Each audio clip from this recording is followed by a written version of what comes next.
बालः तावत् क्रीडासक्तः बालः तावत् क्रीडासक्तः तरुणः तावत् तरुणीसक्तः तरुणः तावत् तरुणीसक्तः वृद्धः तावत् चिन्तासक्तः परमे ब्रह्मणि कोऽपि न सक्तः परमे ब्रह्मणि कोऽपि न सक्तः भज गोविन्दं गोविन्दं भज मूढ़मते। तो आत्मिक और विद्या न होने से जो आत्मा का रहस्य कि ये शरीर है, इसमें हम जीवात्मा हैं और जीवात्मा में ही परमात्मा है और अंदर ही ईश्वर को खोजना होता है। तो विद्वानों के पास न बैठने से, गुरुजनों के पास न बैठने से जब ये ज्ञान नहीं होता तो फिर बालः तावत् क्रीडासक्तः, बाल अवस्था में तो वो खेल कूद में समय गुजार देता है जीव। क्रीडासक्तः खेलना दौड़ना, यानी पढ़ाने में भी माता पिता और उसको बच्चे को पकड़ते हैं तो उसका दिल करता मैं खेलूं बाहर जाऊं है। ये तो बचपना तो वो खेल कूद में गवाता है। और तरुण है तावत तरुणीसक्तः है, जब जवान हो जाता है तो तरुणी मतलब स्त्री में मन जाता है, जवान का जवान में अपोजिट सेक्स में मन जाता है। तो वृद्ध है तावत चिंतासक्तः, फिर देखते देखते बुढ़ापा आ जाता है। बुढ़ापा जब आ जाता है तो फिर जो बचपन में और जवानी में कार्य किए थे संसारिक, उसी की चिंता, उसी का चिंतन, उसी का मनन जो है वो जीव को सताता रहता है, वही आता रहता है। ईश्वर का नाम या विद्या उस समय नहीं आती। और यहाँ बड़ा सुंदर ज्ञान जगत गुरु शंकराचार्य जी कह रहे हैं, परमे ब्रह्मणि को अपि न सक्तः। परम ब्रह्म जो है उसमें आसक्त कोई नहीं होता, ईश्वर की तरफ ध्यान कोई नहीं देता।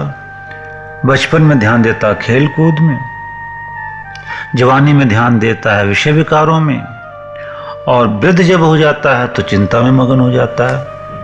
और जो जवानी में कार्य किए थे उनकी चिंता और पारिवारिक उलझने, कुछ शारीरिक रोग इत्यादि में चिंता मगन रहता है। तो ये देखने में आया कि परमे ब्रह्मणि को अपि न सक्तः, बचपन से लगाकर बुढ़ापे तक बिरला ही कोई ईश्वर का ध्यान देता है, ईश्वर की तरफ, विद्या की तरफ, ये माया में मगन हो जाता है।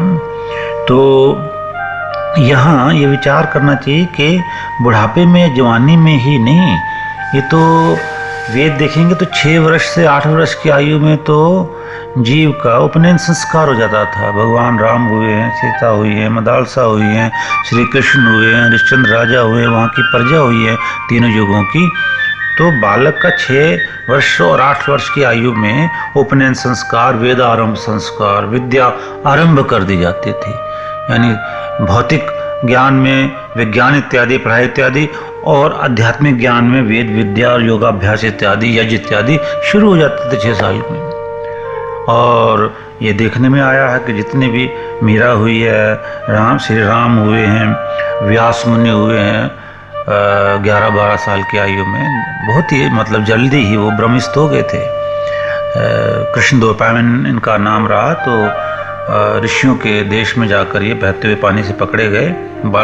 बच्चे में सत्यावती जी ने, माता ने इनकी बहा दिया था। तो वो वहाँ वो बाबा बालकनाथ हुए, वो भी अर्ली एज में बहुत जल्दी ही ब्रह्मलीन हो गए थे। ऐसे ही जितने भी उदाहरण देखेंगे वो बचपन से है। इसलिए मौलाना रूम साहब ने एक बड़ा अच्छा शेर कहा कि गर जवानी तोबा करदन शहवाए पगम्बरिश्त। जवानी में ही किसी ने विषयों से तोबा कर लिए, ब्रह्मचर्य इत्यादि पर ध्यान दिया है, तो पैगंबर के समान माना जाएगा।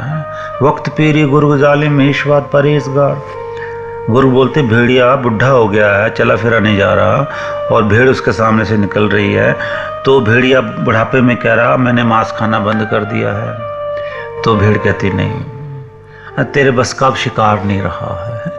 तो बुढ़ापे में ये विकारों से गुरेज करता है इंसान, क्योंकि उस लायक वो रहता नहीं है उस समय।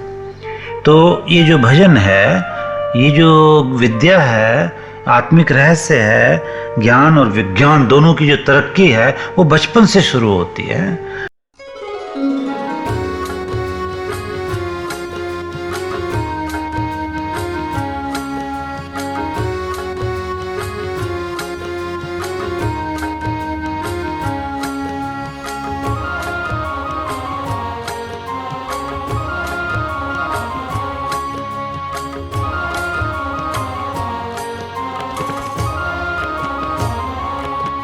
गोपाल गुणा भज तेरे मना, गोपाल गुणा भज तेरे मना, गोपाल गुणा भज तेरे मना, भजले रे मना, भजले रे मना, भजले रे मना।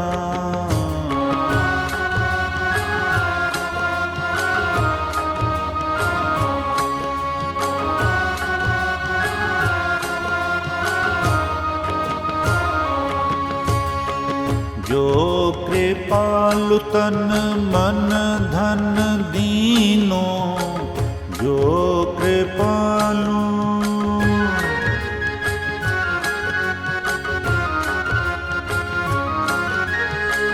जो कृपालु तन मन धन दीनो, नयन नासिका मुख रसना, नयन नासिका मुख रसना, जाको रचित मास दस लागे, काहि न सिमरन एक क्षण, भजले रे मना, गोपाल गुणा भज तेरे मना, गोपाल गुणा भज तेरे मना।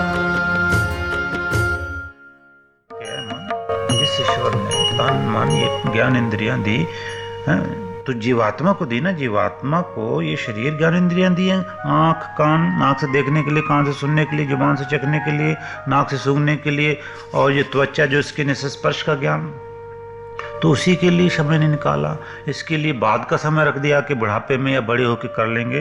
तो यहाँ शंकराचार्य जी ज्ञान दे रहे हैं कि तो बालापन तो तेरा ऐसे बीत जाता है खेल कूद में, तरुण होता है तो विषय विकारों में, वृद्ध हुआ तो चिंता में मगन हो गया, और हैरानगी की यत सत्यम ब्रह्म तद विस्मृतम, जो सत्य ईश्वर है, ईश्वर का ज्ञान है, उसको विस्मृतम जीव भूल जाता है कि परमे ब्रह्मणि कोपि न सकता, ईश्वर में आसक्त कोई भी नहीं हुआ। ईश्वर के ज्ञान को प्राप्त करने के लिए चेष्टा किसी ने नहीं की, जिज्ञासा किसी ने नहीं की है।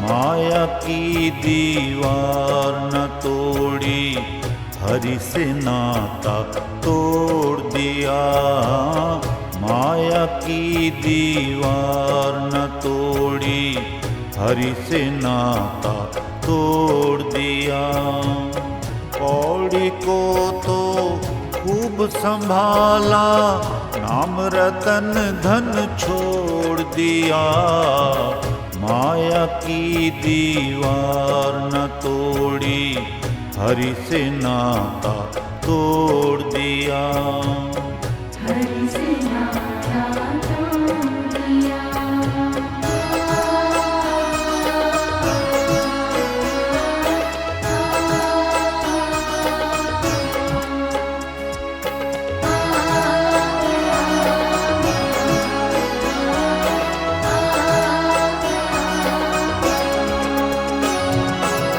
जाने कितनी ठोकर खाई इस दुनिया की गलियों में, फिर भी तुझको समझ न आई मस्त हुआ रंग रलियों में, फिर भी तुझको समझ न आई मस्त हुआ रंग रलियों में।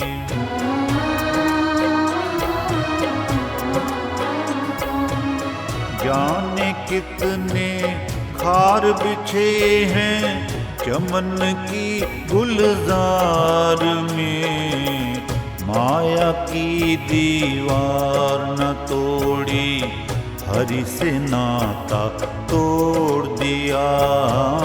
कौड़ी को तो खूब संभाला, नाम रतन धन छोड़ दिया। माया की दीवार न तोड़ी हरि से नाता तोड़ दिया।